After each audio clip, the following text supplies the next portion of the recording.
working here today on a dresser that was in our house here on the Delaware. You can see behind me. This dresser was in our kitchen back in 1955 when Hurricane Diane came through and flooded all along the Delaware. Disastrous in Easton. There's a mark on this dresser left by the owners at that time. It's about 18 inches up on the dresser, and it was the high water mark in our kitchen at that time.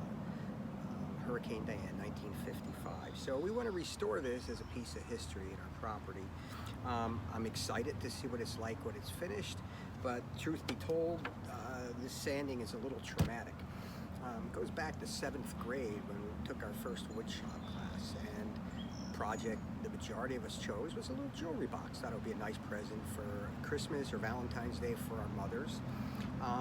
Spent a couple weeks learning how to use the tools, and then cut the pieces and assembled the jewelry box, and I thought it was just about finished.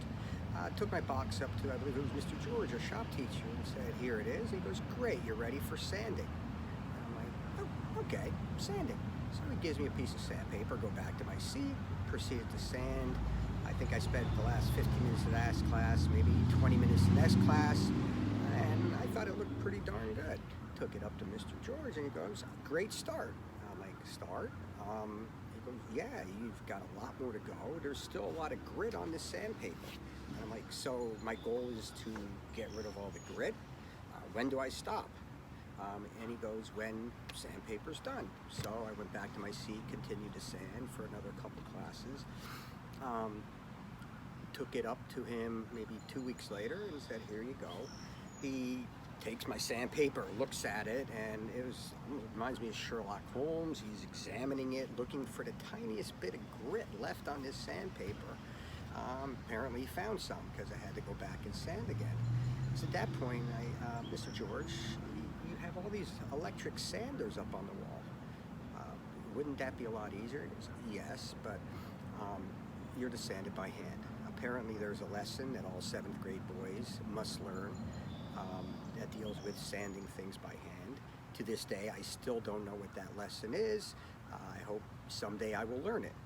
However, so I went back and continued to sand until there was nothing left. The sandpaper was in shreds and my fingers weren't much better.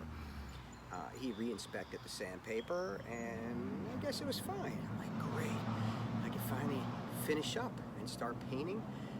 Apparently no. He hands me another sheet of sandpaper, and I said, "Is something wrong with the first one?" He goes, "That was the hard grit, rough grit."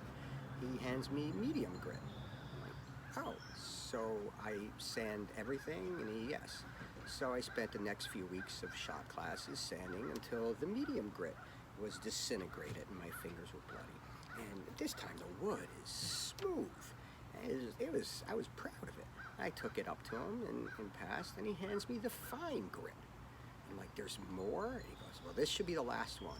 So I spent the next few weeks sanding with the fine grit sandpaper. I mean, but this time, this wood, I didn't know you could get wood so smooth. You could have held the ice capades on this thing. It was incredible. It felt like just sheet of ice. I took the fine grit down till there was nothing left but shreds. Finally took it up to him. Of course, by this time, any hopes of giving my mom her jewelry box by Valentine's Day was completely vanished. I was hoping there was enough time to get it to her by Mother's Day. So finally I passed inspection on this shiny, smooth jewelry box. And I was happy.